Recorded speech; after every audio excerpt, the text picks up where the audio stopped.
Hey, welcome to episode 3 of the Hey Bills podcast. My name is Joey D. Just a fan looking for an outlet, talking about my Bills. And again, I'm not a scout, I'm not a coach, I'm not a former player, I'm not a member of the sports media. Just a fan doing my thing, former broadcaster who just finds it exciting to be able to talk about my Bills to somebody. And I feel like I've got you to talk to now. Former Western New Yorker, now living in Myrtle Beach area of South Carolina. Have been away from Western New York since the late 80s, since 1988, but have been following my Bills all these years. I said episode 3. Technically, this is episode 2. We did do an introduction episode, so it's the third time I'm doing this. Hopefully, it looks a little better. I'm working on my background a little bit. I got a couple of things here and over here. And I'm working on the picture. The picture, I was using like a 10-plus-year-old laptop before, and the picture and the audio were horrible. Hopefully, it's a little better now. I'm using a tablet that's much newer, and seems to be working quite a bit better. At some point, I might get me a broadcast quality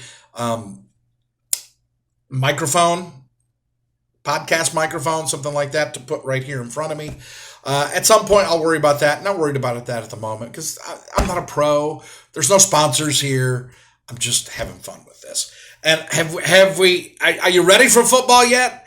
This is, as I'm recording this, it is Saturday evening on the 29th of July. We've had 3 days. Today's a day off. Before today, we had Wednesday, Thursday, and Friday training camp days. 3 days of training camp in Pittsford, New York, just outside of Rochester at St. John Fisher University. And after 3 days of camp, I follow this really close. I'm obviously not at camp, but I watch several other podcasts myself. I follow WGR and their coverage. I follow the Shout Buffalo podcast with Matt Perino. I also follow Joe Marino's podcast. Why do I always forget the name of it? It's the original podcast. It was Joe Marino's podcast. Everyone knows that podcast. And then the Buffalo Plus podcast, which is some folks in TV out of Rochester. Love their coverage too. They have really good Bills coverage if you get a chance to follow Buffalo Plus and their YouTube channel. Anyway, I got my own YouTube channel here, the Joey D YouTube channel, and I'm putting all my podcasts on here. I had other stuff on here before. I cleared it all off, and my YouTube channel right now is only being used for this podcast. So you can like and subscribe while you're watching right now. Like this, and then subscribe to the channel. That way you'll get alerts when there are new podcasts. I'm not doing it every day. Here for training camp, I am doing it several days a week, though, as there is new stuff to talk about. During the season, it'll be at least once a week, maybe twice a week if needed, but no more than twice a week, probably once the season starts. Okay, after 3 days of camp, some observations from all the coverage that I've been pulling in myself. See, that way, you don't have to watch all the stuff I watch. Just watch this, and you'll get fully updated on what's going on out there. All right, after 3 days of camp. Cornerbacks. The cornerback 2 battle that's going on right now.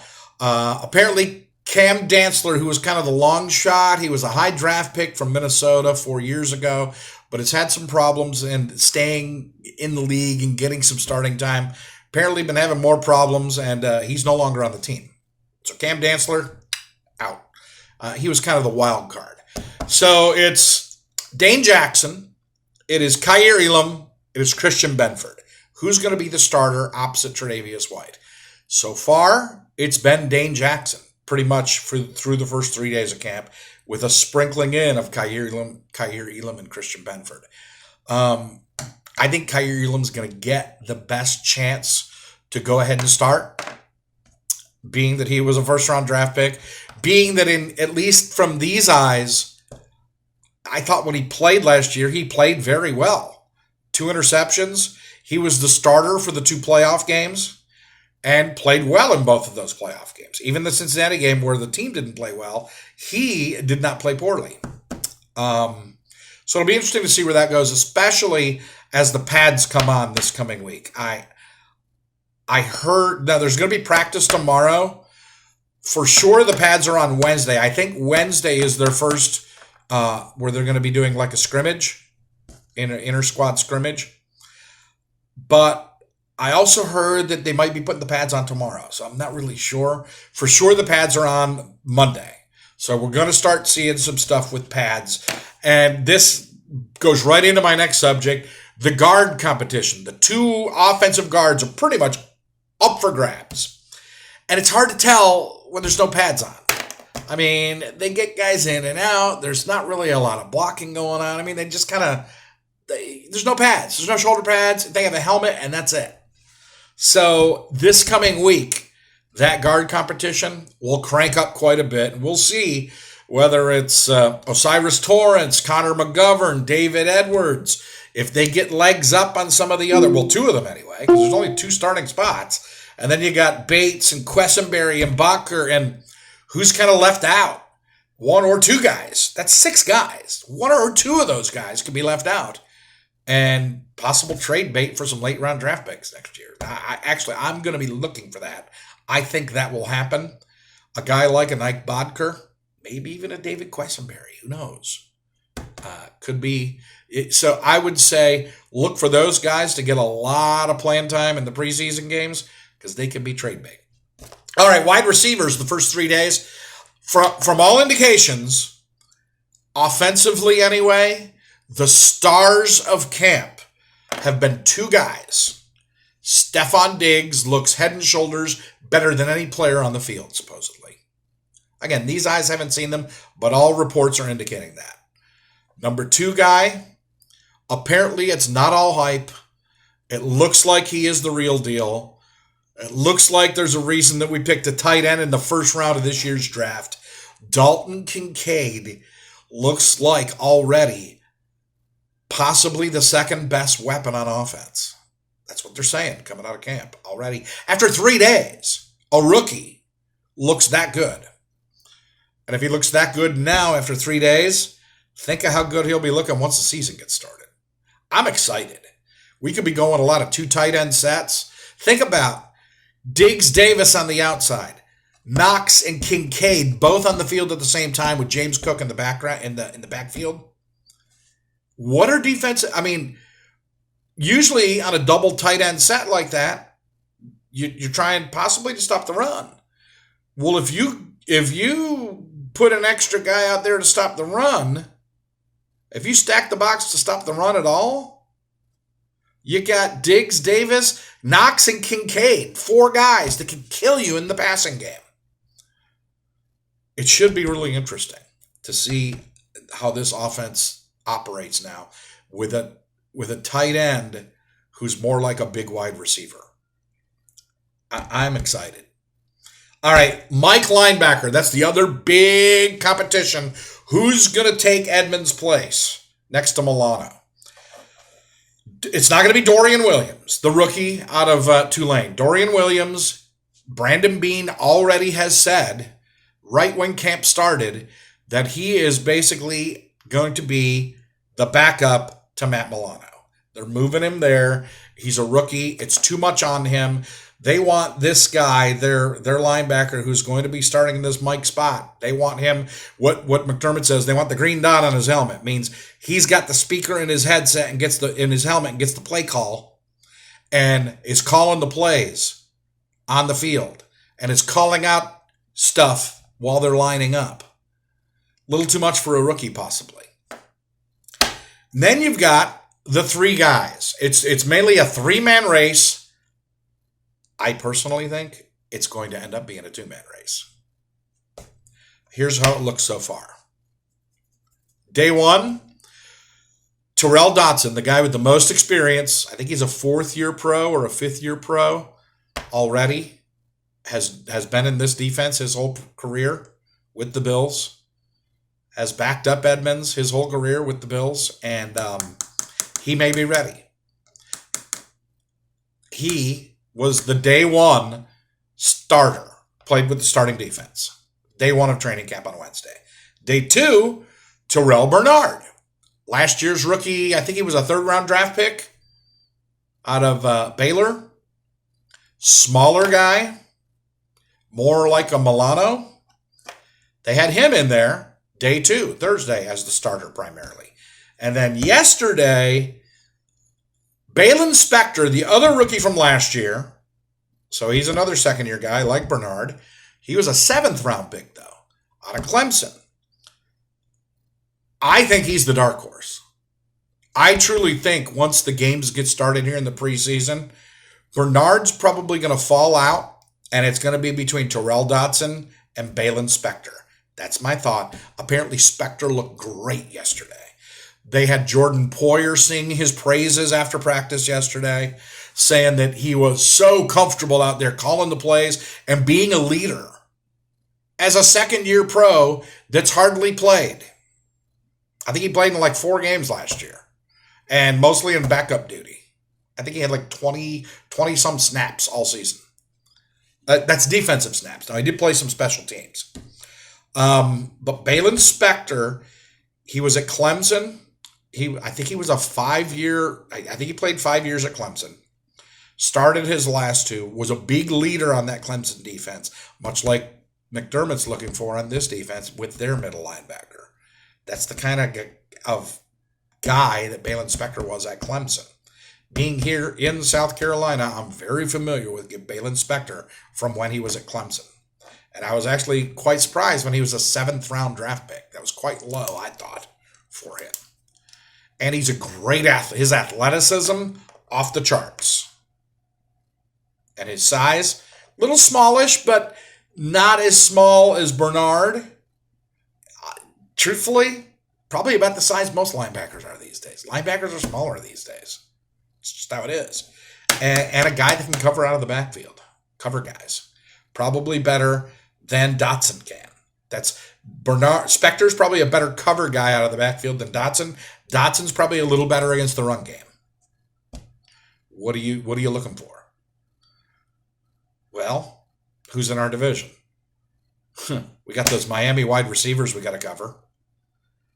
We got the Jets now with Aaron Rodgers. We got Kansas City who we have to stop. We got Joe Burrow and his boys in Cincy. That's a lot of passing teams we've got to stop. Who's guarding Kelsey when we play Kansas City? At Kansas City again this year. We play Cincinnati this year. We play the Chargers this year during the regular season. Another passing team. I don't know. I didn't plan this coming in. I'm talking my way into this. It would not shock me if Balen Spector ended up winning the linebacker job. I think I just talked myself into that. I think Terrell Dotson is the favorite. I think Balen Spector is the dark horse, and to me, has a shot to win this job and would not surprise me just because of his background and what the Bills are looking for and the fact that he can cover. It's going to be interesting. Okay, so that's what's happened so far in camp, the first 3 days. I'm excited. The team, the word out of camp is the team is very focused, mature. I don't know. The hype was last year. There's not any hype really this year to speak of with this team, with our team. Give me another month. I might be just as excited as I was last year going into the season. I'm starting to ramp myself up for it. How about you? What do you think? Again, subscribe. Trying to build my subscriptions up. This is a brand new thing. And again, I'm just doing this for fun. I'm not looking to get any sponsors or anything like that. If I get sponsors, then I got to watch what I say. So I want to be able to say whatever I want to say. All right, battles to watch that I didn't get to on the last podcast. And mainly I want to focus on 2 positions, both defensive line positions. I didn't get to them last time, and it's kind of good timing because defensive line, much like the offensive line, it's hard to tell those first 3 days when you got no pads on. Once you get the pads on, you can see a little more what's going on the lines. So I think our defensive line as a whole, which includes both defensive end on the ends, the two ends, and the two tackles in the middle, I think is the deepest I ever remember. Our backups can be starters on a lot of teams. We're going to have guys that don't make this team that other teams are going to want. Maybe even as a starter. Okay, let's go through it. Defensive end. Obviously, we got Von Miller. Obviously, we got Greg Rousseau. And now we've got Leonard Floyd, who's another possible double-digit sack guy. When Leonard Floyd and Von Miller were in LA together with the Rams, they were terrorizing quarterbacks. That's going to be fun.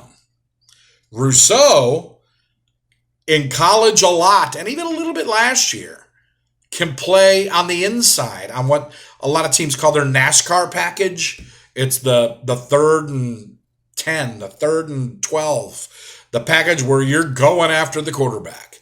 Think about it. Von Miller on one side, Leonard Floyd on another, Greg Rousseau as a tackle, and Ed Oliver as a tackle. How's that for a NASCAR package? I'm not sure there's a better one in the NFL. That's a big statement, I know. But I'm not sure there is.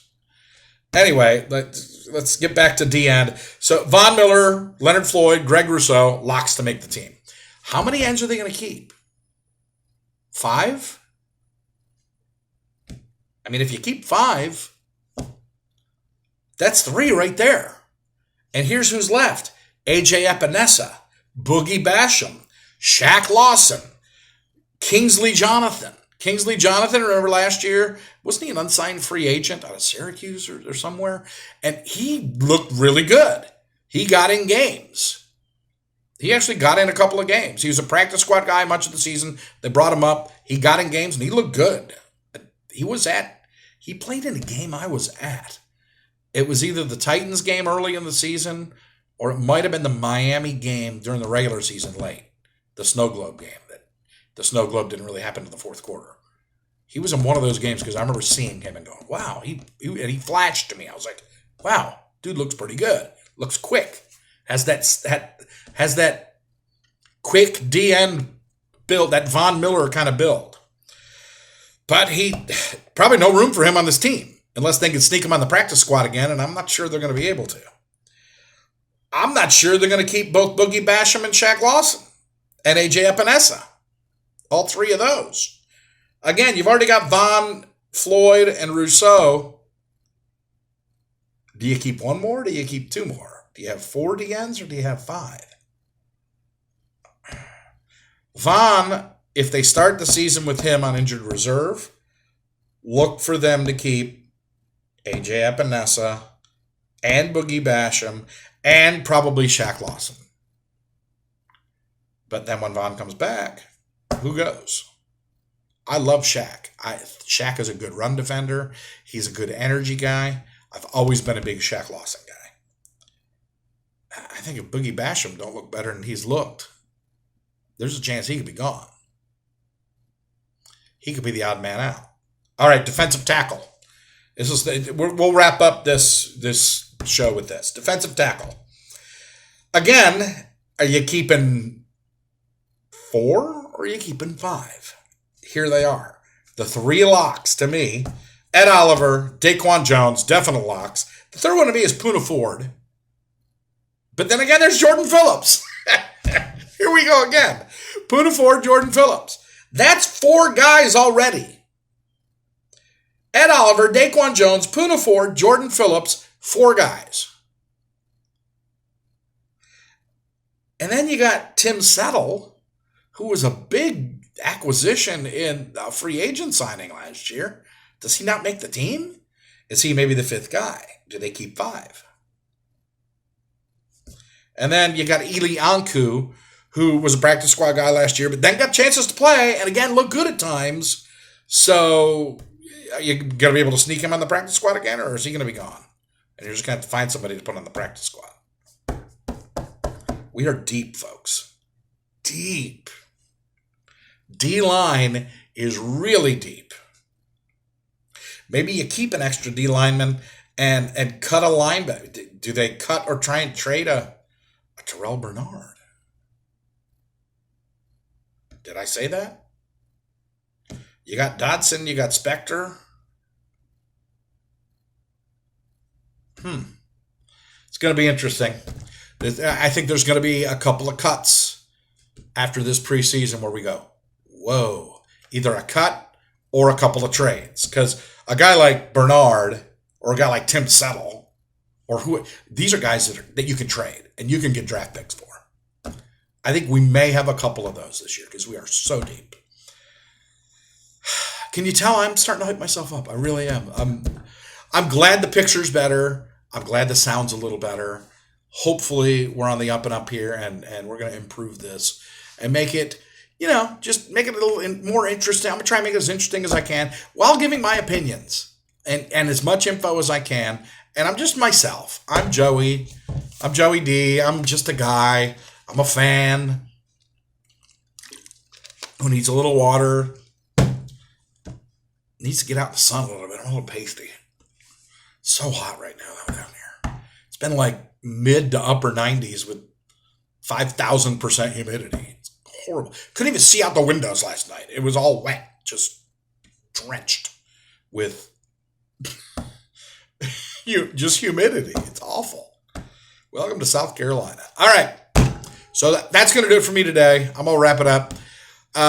We'll see when the next one is. I got to wait for a few practices, see what happens. If there's a scrimmage on Monday, maybe Tuesday, maybe I'll drop something here on Tuesday after we get in a Sunday practice and then a Monday scrimmage. And then whatever happens Tuesday, maybe late in the day Tuesday, I'll do something. I'm going to shoot for Tuesday for the next episode and we'll see. Meanwhile, if you can, if you see this on Facebook, if you can share this with your friends, especially if you have a lot of Bills fans friends, share this with your friends. Share it in any Bills groups that you're in on Facebook. I just kind of want to get this out there and see what kind of response I get. It's fun. And I like talking Bills. I'm going to take a break. Maybe have some bourbon tonight. I'm going to try back here. See under the Buffalo football sign. I'm going to get some shelving because I got a whole bunch of Bills stuff upstairs in the living room that's actually too cluttered. There's too much up there, and I need to spread it out and I could put some of the stuff back here in the background.